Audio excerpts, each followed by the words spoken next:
thank you so much for coming this afternoon. And I'd like to thank Tony Natruku, who invited me to speak today at the Loop Festival.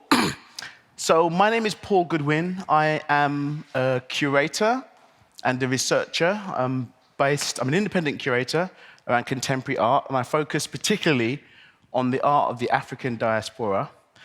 So the first thing to understand about this lecture is that I know nothing about music professionally, all right? So I'm not going to talk about music. I'm not going to play any music, but I'm going to show you quite a few images. And what I'm going to try and do is give you some ideas. So as I know many of you, if not all of you in the audience, are makers of music, particularly around electronic music. This talk doesn't really talk about electronic music, but what it tried to do is kind of give a sense of the role of music within what I call Black urbanism, which is what I want to talk about today. So really, I want to talk about the relation between what I call Blackness, and I want to talk about Blackness as a creative force in the world, right? Not an ethnic identity, not a racial identity, but a creative force in the world. So on the one hand, Blackness, on the other hand, cities. And then I want to make some tentative connections about the role of music in this, right? So I began thinking about what I would eventually call Black urbanism when I was living and working in Paris, the City of Light, in about 1994. At that time, I was researching Black African communities in Paris and their relationship to struggles over citizenship, racism, and the right to housing. It was at that time that I began to research the history of the Black presence in France, and in Paris in particular, the so-called présence africaine. I discovered really that in the 1920s and 1930s, French, African, and Caribbean students and intellectuals from the colonies such as Martinique, Senegal, Guinea, Côte d'Ivoire, and other places migrated to Paris. At the same time, there were many African-American writers, artists, and musicians, jazz musicians in particular, who were in Paris, and they combined to produce a kind of urban renaissance of Black culture in France, in Paris. And that urban renaissance took the form of visual art, it took the form of literature, but above all, it took the form of music, and jazz in particular. So this was the time in the 20s and 30s in Paris of the birth of negritude. The idea of Black consciousness really first came out of this period. The jazz age, the Negro ballet, ballet nègre, the Negro ballet. People like Josephine Baker, pictured here in some of these posters, and artists like Sidney Bechet, musician. These people, these Black, often African Americans, were immensely popular at the time with both French and European audiences. And as Patrine Archer-Straw has written, this was a time in Paris when Black culture was very much in vogue. It was the biggest fashion of the time. Rather like the current global interest, I would argue, in forms of Black culture and music today. So as an urbanist, because I have a background in urban planning and urban and architecture, I became particularly interested in the work of the Swiss-French modernist architect Le Corbusier, who believed that Black people, who was writing in the 1930s, he believed that Black people and jazz in particular were the epitome of what a modern city could be and how it could function. Le Corbusier wrote in one of his memoirs called When the Cathedrals Were White, Negro music has touched them, I'm quoting him now, Negro music has touched America because it is the melody of the soul joined with the rhythm of the machine. It is in two-part time, tears of the heart, movement of the legs, torso, arms, and head. This music, he was talking about jazz, of an era of construction, is innovating. It floods the body and the heart. It floods America and it floods the world. He went on to say, jazz, like skyscrapers, is an event and not a deliberately conceived creation. They represent the forces of today. The jazz is more advanced than the architecture, right? So he believed that jazz was actually more advanced than architecture at the time. If architecture were at the point reached by jazz, it would be an incredible spectacle. That was Le Corbusier writing in his memoir, When the Cathedrals Were White. So like many of his artistic and creative contemporaries at the time in Paris, such as Brancusi or Picasso, Le Corbusier was fascinated to the point of obsession, really. You can see this picture in his studio. He has plenty of African artifacts in the background. And you can see many images of people like Picasso as well in a studio surrounded by African sculpture in particular. He was fascinated, really, by black and African culture. Le Corbusier even had an affair with Josephine Baker, right? And in particular, black music. The point I want to make here is that when I was in Paris in the 90s studying the black presence in France, I started to understand that the history of this encounter between blackness, African culture, and urban modernism was a really important encounter, and that Paris played a central role in the development of what I would call black urbanism, which I'll explain in this lecture. From a range of practices, from cutting-edge music and art to innovative forms of technology, forms of urban creativity. At the same time, though, it's really important to note that part of the reason why Paris was such an important cultural center at this time was because of the black presence. So it was a two-way relationship. African people brought incredibly inventive urban culture to Paris, and Paris benefited from that. Okay, fast forward to 2005, another city that has influenced my thinking about black urbanism and its relationship to music is New Orleans. I really started to focus on New Orleans in 2005. Hurricane Katrina, if you remember Hurricane Katrina, devastated New Orleans, killing hundreds of people and leaving thousands stranded in subhuman conditions. We all know what the response of the Bush regime to this crisis just really compounded the whole thing. I don't need to go over that particular incident again, I think. The human drama for all New Orleans residents was tragic. But there was also a lot of truth to the mayor, Ray Nagin's statement that New Orleans, before the hurricane, was a chocolate city. He called it a chocolate city. It was over 70% black, New Orleans, right? I think this tragic case is paradigmatic of what I want to call the paradox of black urbanism. In the sense that it's a city that was absolutely built on and thrived on black musical cultures, jazz, blues, Creole cultures, and yet to the rest of America, and even the White House at that time under Bush, the majority of its poor black citizens were invisible. So how do you get that? How do you get, on the one hand, a city like New Orleans, a global capital of black musical culture, which is really world famous, but when a natural disaster such as the hurricane struck, no response, right?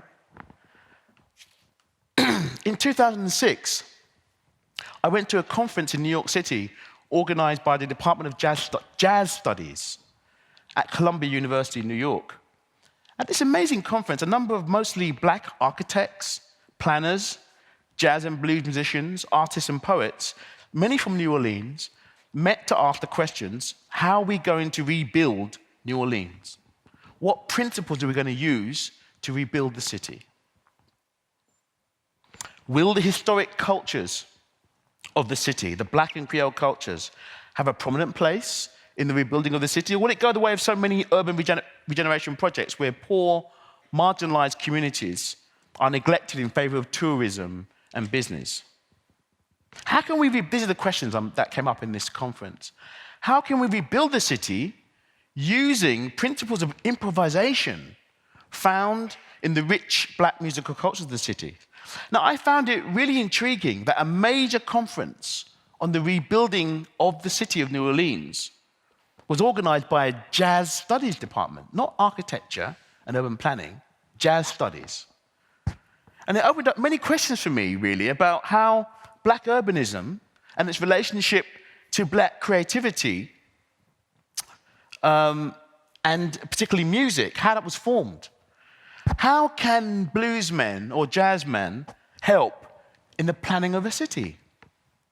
What role can improvisation play as an urban design strategy? And what struck me about the conference was the idea of assembling a whole range of creative practices, many emanating from within the black and Creole cultures of New Orleans itself, to feed into the rebuilding of the city. I found that quite incredible.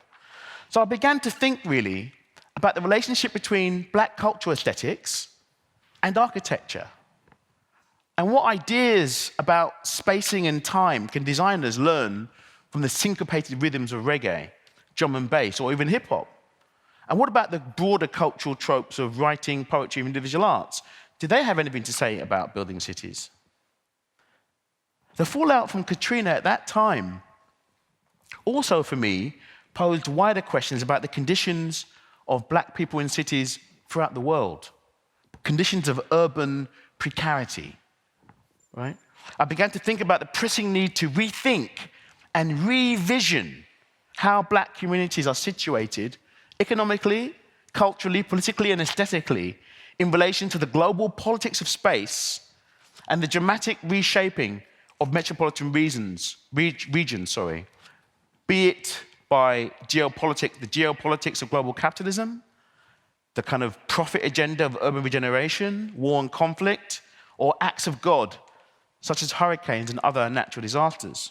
So at Goldsmiths in 2006, I started a project called Revisioning Black Urbanism, which is the title of the lecture, that has developed as a multidisciplinary platform to explore what I call the multiple modalities of the relationship between black cultures and cities.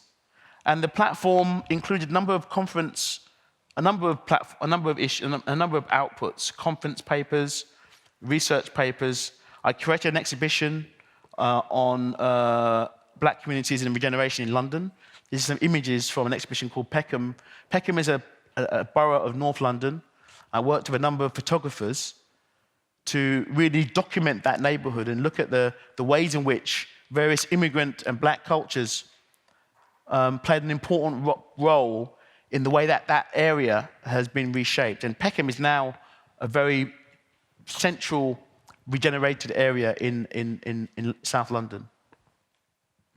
So these are some of the images from that exhibition. So the aim of the project really is to provoke a paradigm shift in the way we think about and map black cultures in the city in two ways. Firstly, it's about revisioning blackness. I want to kind of the project critically examines what you might call the globalization of blackness and the role of blackness and black culture in the redefinition of what the urban means in today. We hear about these terms such as urban music, urban culture. Where do they come from? The second element is actually to revision urbanism, to think about how cities, to think about the way that architecture, planning, and urbanism relates to the black presence, and understanding of black communities as dissidents, but also creative presences in cities.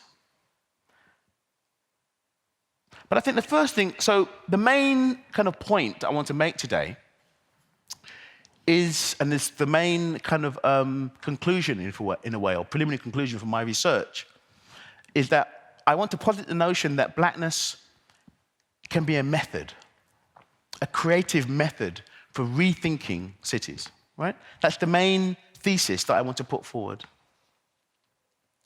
But what is blackness? What does it mean to be black today in the context of living in a city? There are a number of questions, you can see that I like questions, right? That can be opened up here. Is something called blackness the same thing as being black? Is blackness the same thing as being black?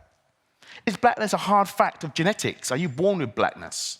Is it something which is hardwired in our coding, in our genetic coding? Is it a call to arms, a manifesto, right? A form of radical political mobilization? Or is blackness an idea, an abstraction, a set of forms that can be molded and shaped according to the eye of the beholder, right? Now, all of these ways of understanding blackness, it seems to me, can come to the fore in various ways in recent years in public discussions about race, particularly in relation to race and urban life. I'm thinking here about the Black Lives Matter campaign in the United States and worldwide, in the wake of the mass killings of black men, women, and children by the state forces of order, otherwise known as the police. Now, it seems to me that we are at a historical conjuncture where the ongoing dehumanization and the existential threat to black life, in other words, if you heard the idea of driving while black, driving while being black, you can be stopped and killed in certain parts of the States for driving while being black. This is an existential threat, in my opinion, to black life. In other words, so this existential threat is a prominent part of our present reality, often mediated through social media and technology. This is an image of Mark Duggan, who was killed in North London by the police, which sparked huge riots in 2011.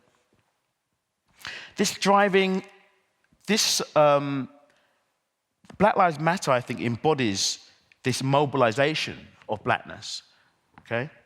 And it mobilizes a kind of live bodies in the street element, as well as a creative aesthetic dimension consisting of posting and sharing of images, footage, memes, posters, artworks, music tracks online. Now, this is a Black Lives Matter protest in London. So it's a global movement, not just in the States. And as you can see in this image, there are many white people that are involved in this kind of movement, right? So again, it questions about what blackness means. It's not necessarily just related to black people. The poet and writer Fred Moten makes a crucial comment on current articulations of blackness in the wake of the Black Lives Matter movement. And I think that helps us to understand the radical and creative dimensions to blackness that I feel is so important to black urbanism, the way that I want to think about it. In a discussion with the historian Robin Kelly in 2015, in the wake of the killing of Michael Brown, I showed you an image of Michael Brown a bit earlier, and Eric Garnier, and this was a very important case. Eric Garnier was a black man who was selling cigarettes on a street corner. He was selling cigarettes. The police arrested him for not having a license to sell cigarettes. Then they subsequently choked him until he died, right? So again, selling cigarettes while being black seems to be a crime in certain parts of the States, right? Now, in a discussion with the historian Robin Kelly, in the wake of the killing of Eric Garnier, Moten, the writer Fred Moten, drew an important distinction between what he calls black lives, as in Black Lives Matter, and black life, in what he calls the mobile black sociality in cities that was perceived as such a threat to law and order. Let me just quickly read through this quote from Moten. He said, "We need to understand what it actually is that the state is defending itself from, and I think that in this respect, the particular instances of Michael Brown's murder and Eric Garnier's murder are worth paying some attention to, because what the drone Darren Wilson shot into that day was insurgent black life walking down the street." I don't think he meant to violate the individual personhood of Michael Brown.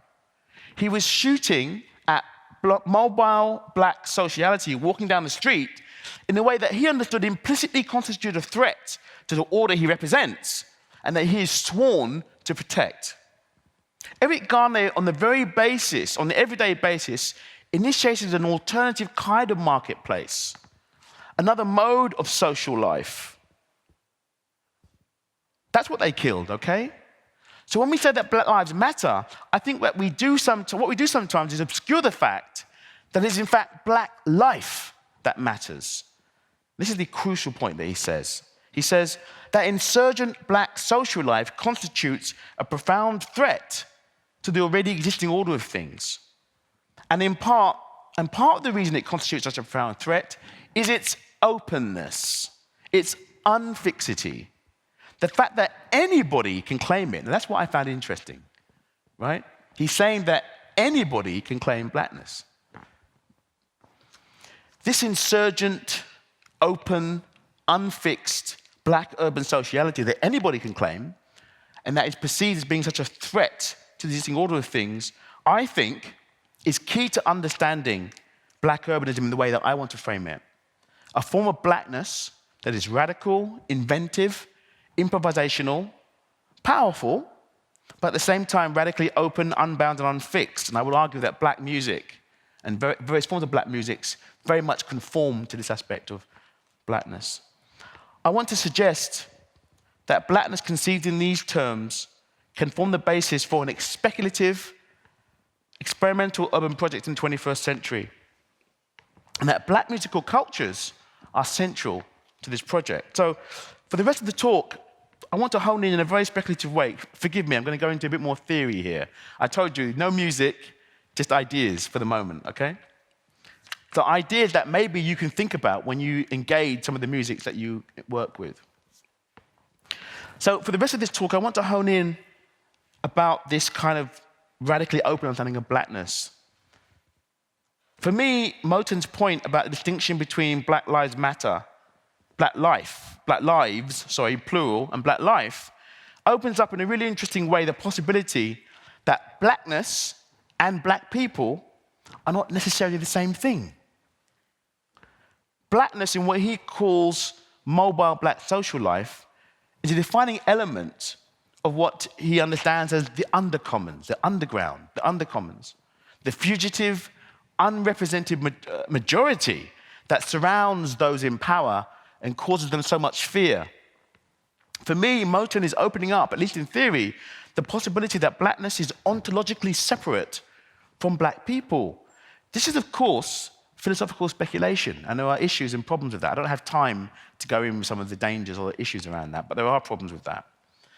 Now, there's been a very lively debate for some years in American academia called an area called Black Studies, between writers like Noam Chandler, Saidiya Hartman, Jared Sexton, Frank Wooderson, and Moten, around what might be termed the conflict between two different ways of understanding the ontological nature of blackness. Ontological meaning the state of being, what it means to be, essentially. What is the meaning of being black? And they're focused around two ways: Afro-pessimism on the one hand, and Afro-optimism. And I think this has important implications for how we understand modes of black music. Afro-pessimism focuses on post-slavery blackness, in other words, blackness after the slave condition, as an irreducible condition of social death. In other words, that basically slaves were socially dead. They had no rights under human society. They were outside of human society. They were socially dead. To quote Jared Sexton, blackness is not an identity or a conscious social actor, but is rather a structural position of non-communicability in the face of all other positions. In other words, blackness is outside of the sphere of humanity. And he talks about that not only in slavery, but today, which is the reason why police feel, and other agents of the order feel, they can kill black people with impunity. That's Afro-pessimism. Afro-optimism, on the other hand, associates blackness with the creative agency of the black radical tradition and black performance, particularly in music. And Fred Moten is a big supporter of this theory.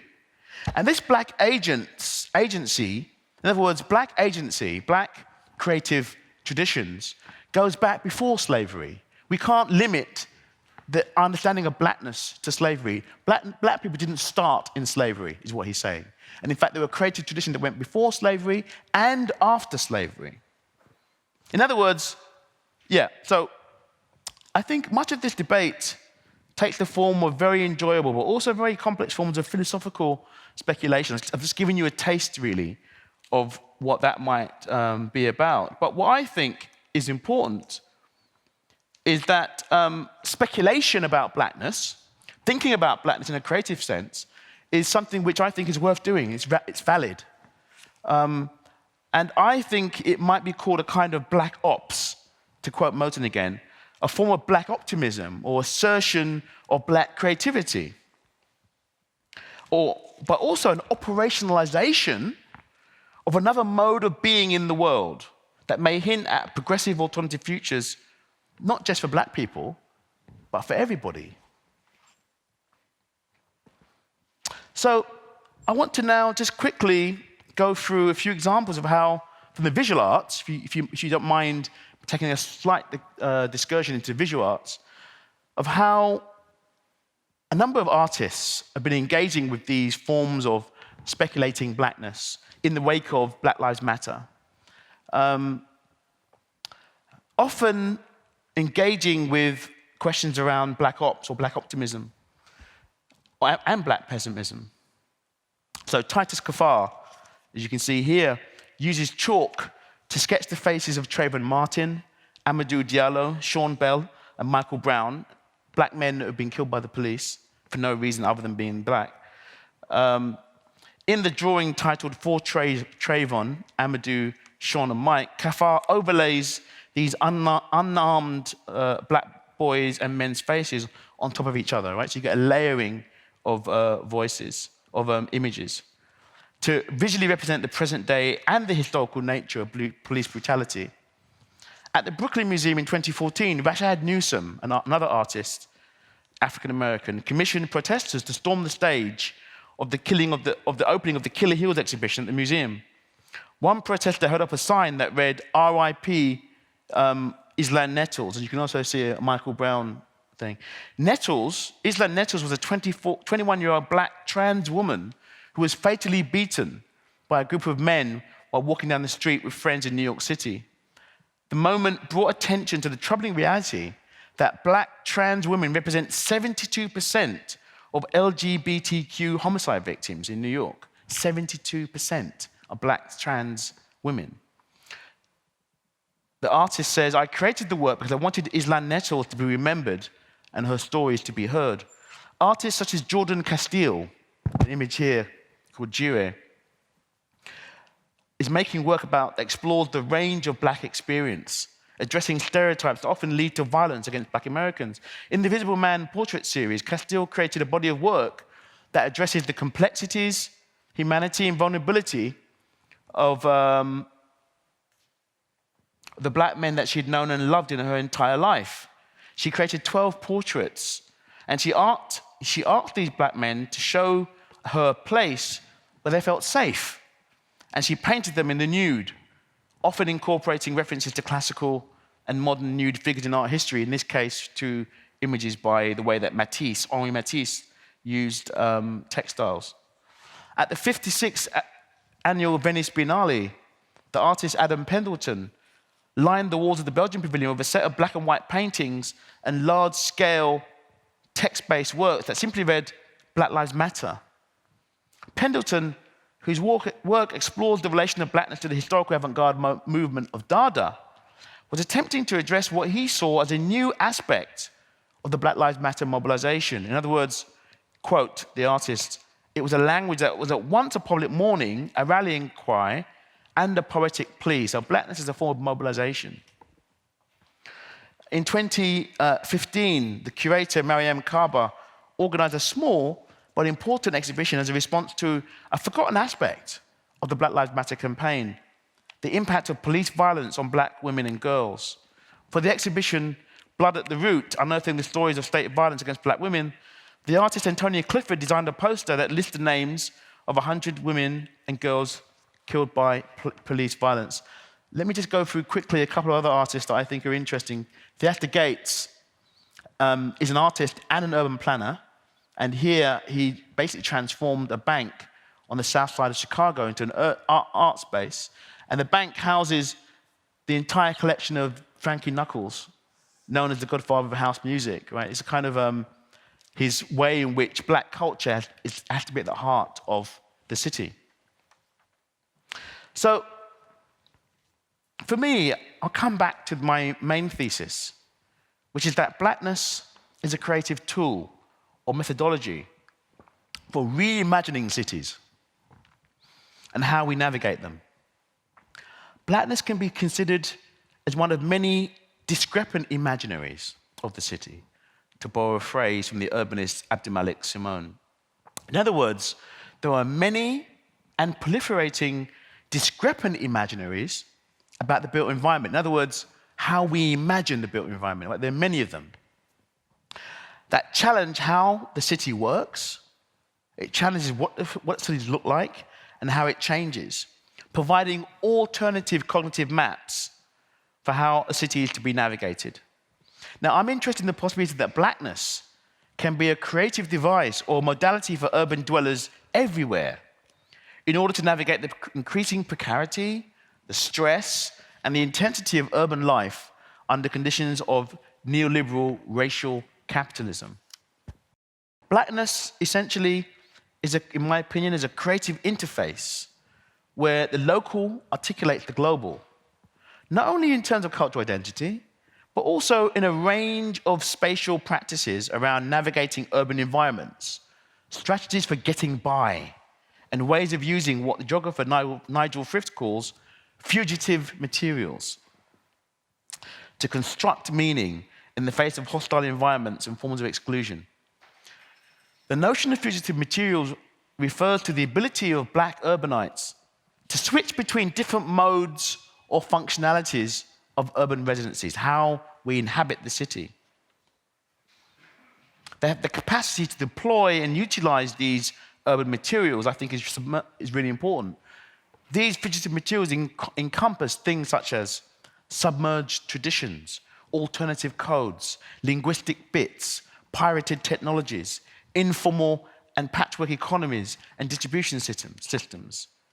And they're accompanied by spatial practices and strategies of evasion, trespassing, squatting, and circumvention within the intersections of neoliberal urban conditions of fragmentation and precarity.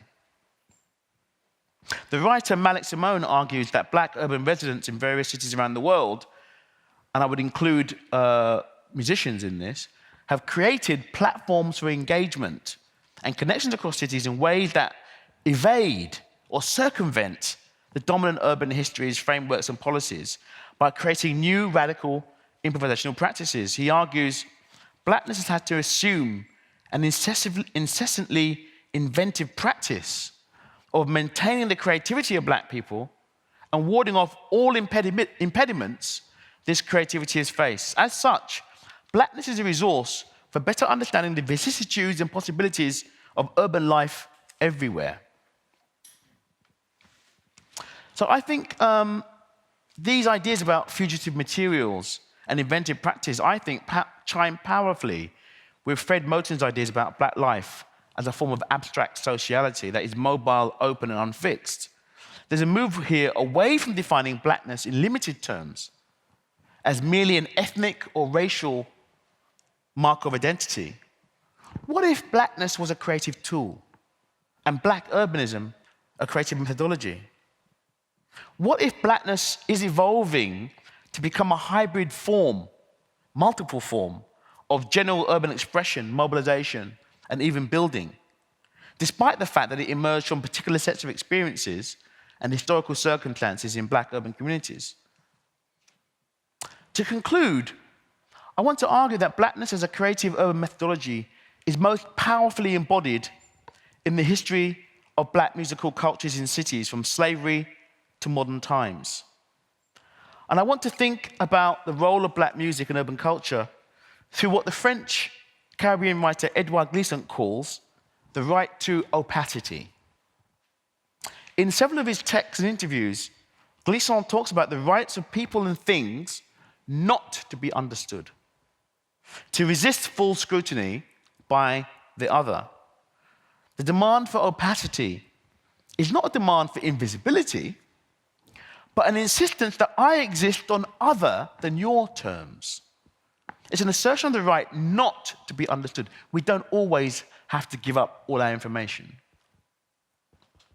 He was referring really to the dominant demand for transparency that he saw as characteristic of Western thought and its relations to the non-West. In an interview with Mantia Diwara, he said, "There's a basic injustice in the worldwide spread of the transparency and the projection of Western thought. Why must we evaluate people on the scale of ideas proposed by the West? As far as I'm concerned, a person has a right to be opaque. That doesn't stop me liking that person. It doesn't stop me from working with him, hanging out with him, etc. A racist is someone who refuses what he doesn't understand. I can accept what I don't understand.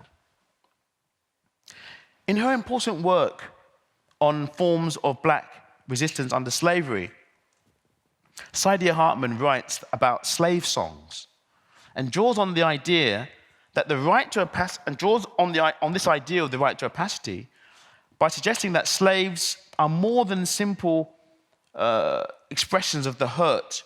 Slave songs, are more than just simple expressions of the fact that black people felt hurt by slavery, right? It's more than just talking about a form of being hurt. Hartman argues that encoding the modes of performance of these songs, in the way that they were sung, in the way that they were performed, there are subtle forms of resistance and withholding, withdrawal, that remained opaque to the slave masters.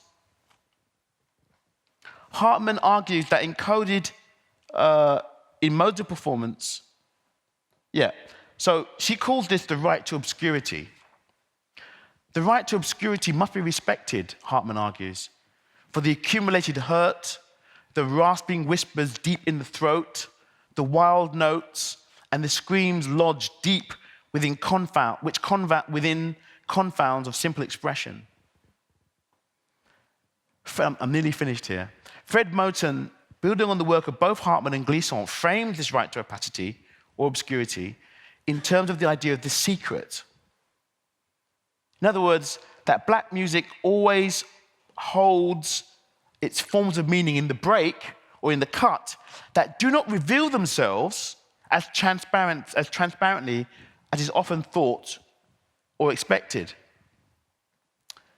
To quote Moten, "This is a political imperative that infuses the unfinished project of emancipation, as well as any number of other transitions or crossings in progress. It corresponds to the need for the fugitive, the immigrant, and the new citizen to hold something in reserve, to keep a secret. The history of Afro-diasporic art, especially music, is, it seems to me, the history of keeping this secret, even in the midst of its intensely public and highly commodified dissemination. These secrets are relayed and miscommunicated, misheard and overheard, often all at once, in words, in the bending of words, in whispers and screams, in broken sentences, in the names of people that you'll never know." This, I think, tells us so much about how black music operates as a form of resistance to its incorporation by dominant culture. There's always an underground, in the undercommons, where the opacity, the obscurity, the secret of black urban music cannot be breached. I'll leave it there. Thank you.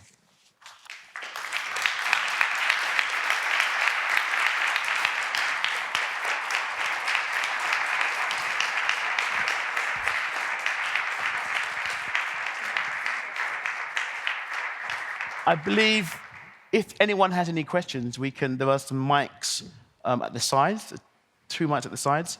If anyone wants to ask any questions or has anything they want to specify, please do. If not, we can end the session and go and have some drinks. Hello. Hello, Paul. Hey, hi. I thought it was really interesting.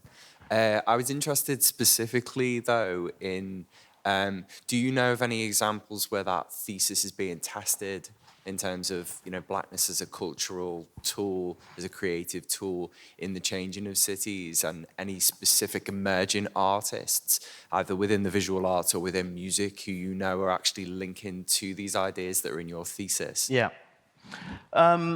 I've done some work with a group of young black architects at Carnegie Mellon University in Pittsburgh, who have been kind of using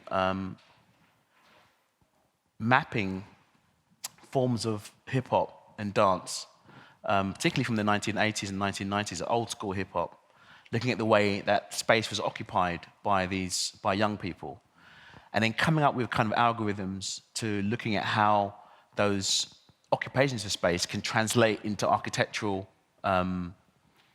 paradigms and forms of design. It's very kind of early experimentation. That was done a few years ago. That's one example, which hasn't really kind of been made that public. I'd say, yeah, people are doing it out there.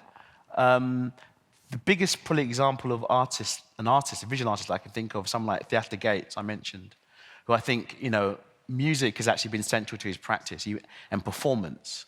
Really, kind of music and performance, there's a kind of reframing of music and black music and performance around a critical project, which I think can help us to think through cities in a quite interesting way, right? It's still, as I said in the beginning, it's very much putting the ideas out there. I'm interested to see how makers will come up with solutions to deal, to kind of try to deal with that, But I do stand by the idea that speculation is an important practice in its own right, and I guess that's what I'm doing. It's not. I don't have the answers to it. I don't have practical examples. It's more kind of thinking about an area of life that I think has not really been given as much thought, which is the essential connection between blackness and cities, and the way that cities in the West, all around the world, in fact, right, the revival of urban culture around the world is in part, not totally, but is in part, I think, being driven by various forms of blackness, commodified blackness, but also this kind of underground, right? So I subscribe to this idea about the secret, this idea about opacity, that black advanced cultures, often withhold themselves. They operate in the underground, right?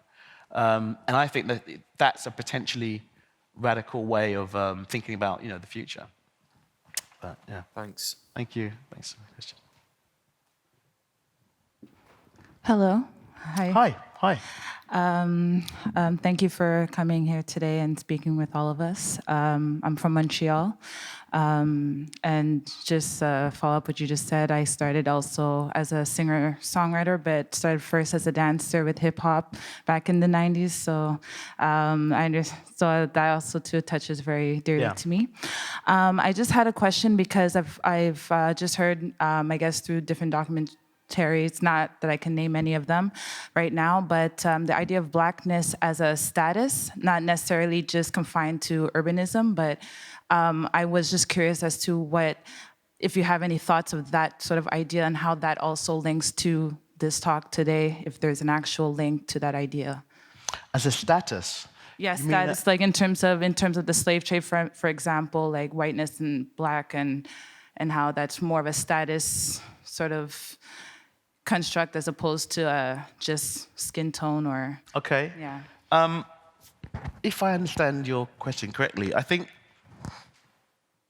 this is not a direct answer to your question. No.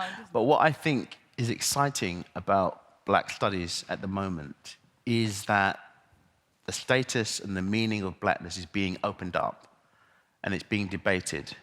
It's some really exciting fundamental debates. I kind of simplified it between two poles of Afro-optimism and Afro-pessimism, right?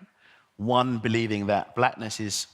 So Afro-pessimists kind of argue that blackness has no status, actually, in the modern world. In fact, the only way that the kind of white, Eurocentric world can operate is by keeping black people outside, right? It's very hardcore. But what they argue, on a more positive sense, is that we need to renew the world.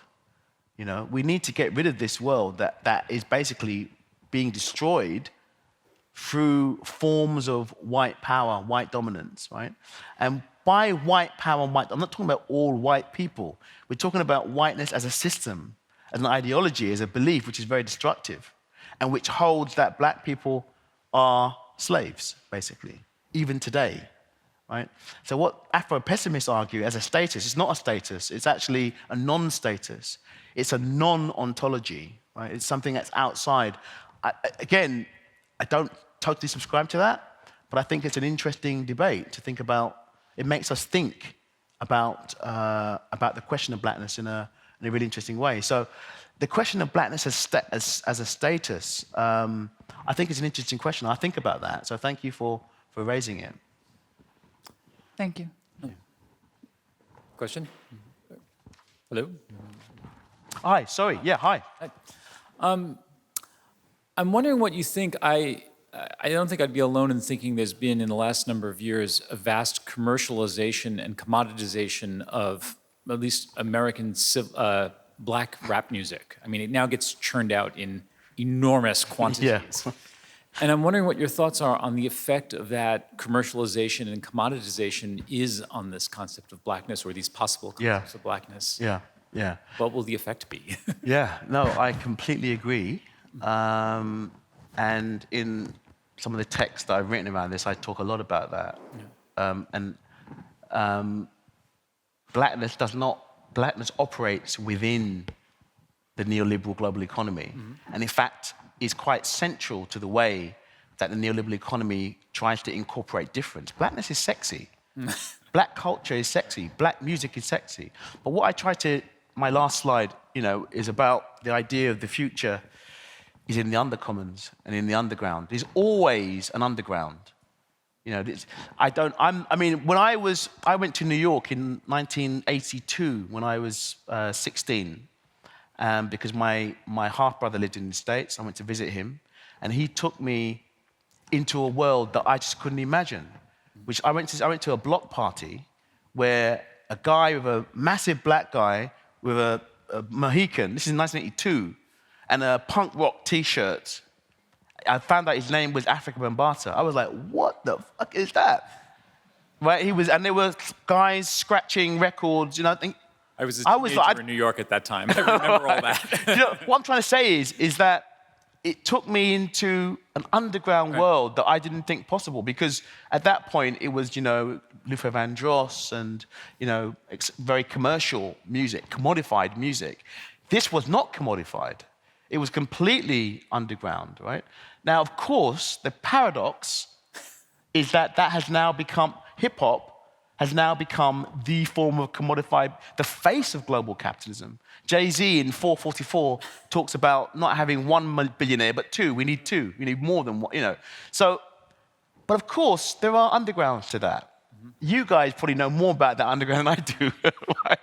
I'm kind of old now, you know what I mean? But I think, my view is that this idea of opacity, there's always an opacity to black music.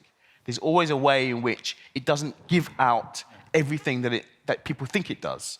There's always ways that black culture withholds something, which in Moten's terms, in the break, he calls it in the break, in the cut, in this discontinuity that black music kind of thrives on. There's always this kind of break. So what I'm saying is I think there's always a resistance to commodification. And for example, what's happening with grime music in London, I think a lot of that is really interesting. Of course, it's being commodified, but there's some really interesting forms of culture that's coming out of that. Right. Thank you. Thank you. Hi. Hi. My name is Ariane. I'm from Brazil. And Brazil black scene is very chaotic at the moment. There's a lot of stuff going on. And me as a Brazilian and being white with the European heritage, I would like to hear a bit from you your thoughts about cultural appropriation, as well as how can we as artists that are white and have certain privilege that most of us don't even realize, can create an atmosphere or a space or an environment that is inviting to black artists to blend in as a way of breaking this awful system that shouldn't exist. Thank you. Yeah, it's a good question. Thank you. I think the question of cultural appropriation is a real one. I think there's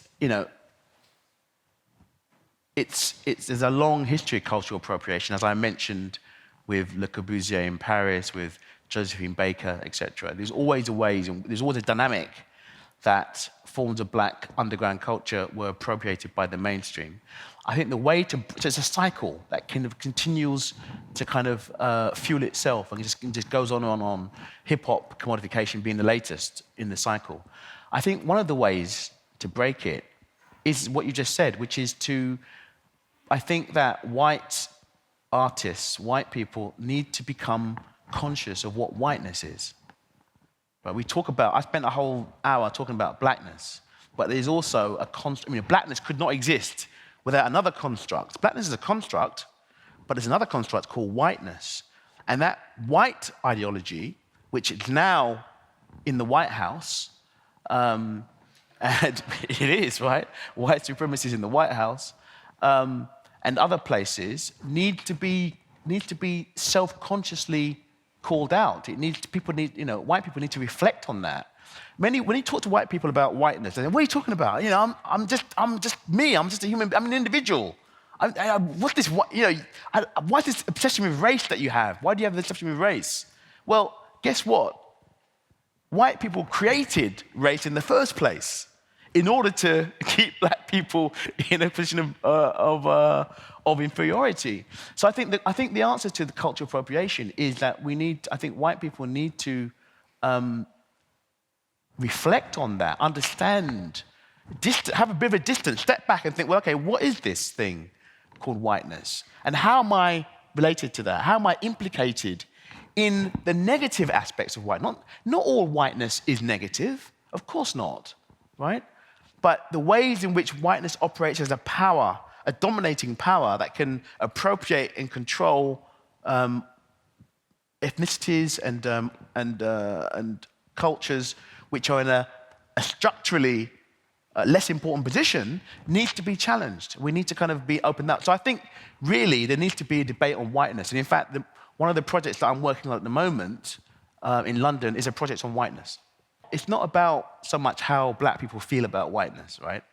It's more about understanding what whiteness is, where it comes from, how it operates as a system of power. So let's take it out of the kind of personal, the individual kind of thing because otherwise we get into issues around white guilt. I feel really bad because I'm a white person and I benefit from white guilt. I'm not saying that you're doing that, but do you see what I'm saying? There's a discourse which can be kind of quite non-productive in that, my God, because, whiteness, oh my God, I'm white and I don't know what to do. Well, hey, you know what I mean? It's like, what we need to do is take it out of that personal kind of sense and understand it as a structural position. I think that's what you're saying. A structural position that needs to be critiqued. It needs to be provincialized. Europe needs to be provincialized. Europe is no longer the center of the world. We know that anyway. But people like Donald Trump or Theresa May don't seem to know that. We need to tell them that it is, right? America is a provincial construction, right? It's not the center of the world. And similar with white identities. There's a question, so thank you. Yeah, there's a lot, of course, going on, like you said, worldwide with the Black Lives Matter movement.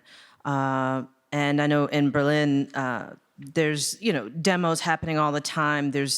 Worldwide, there's articles popping up talking about these things and challenging the system. And personally, I try to be a strategist. I'm maybe not so much the street soldier as I am strategist, so I find hope in your presentation. Sure.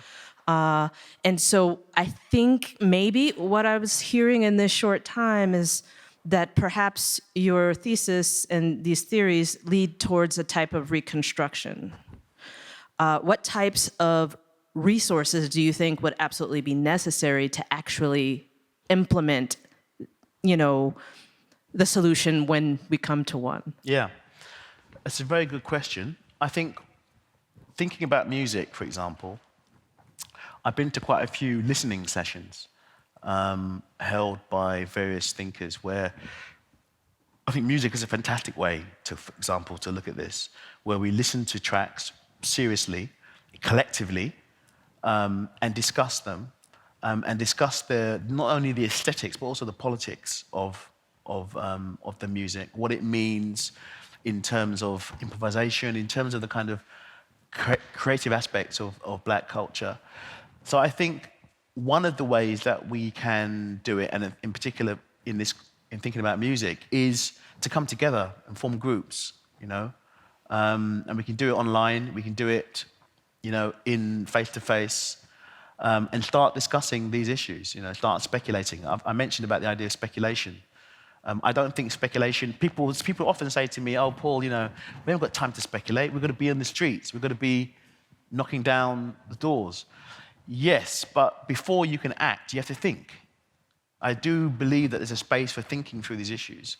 That's what I'm trying to do, you know. I mean, I also go on demonstrations, I also do action, but I do believe that we need to really think about it, because we're talking about questions around ontology. Ontology is about thinking through who we are, you know, the most basic questions that human beings can face. And given that blackness is often at the margin of humanity, and that blackness has been excluded from humanity, and from the idea of being a human being, we need to rethink that, and that will lead us to rethink the whole idea of being human. What does human being mean if we think through the ways in which European philosophy has basically cast various aspects of human beings out of that kind of network. So we need to think about a new concept of being human. Right? This is, again, it's quite abstract, but I think abstraction is part of the world. Abstraction is part of what helps us to map, you know, the future. So I take your question in the spirit of being constructive, and I think, you know, I mean, obviously this is a conference of music makers, you know, but I know that new music makers are also thinkers, you know.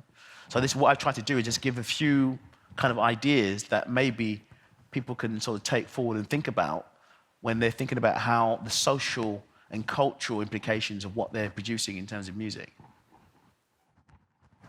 Okay, so thank you so much for coming, and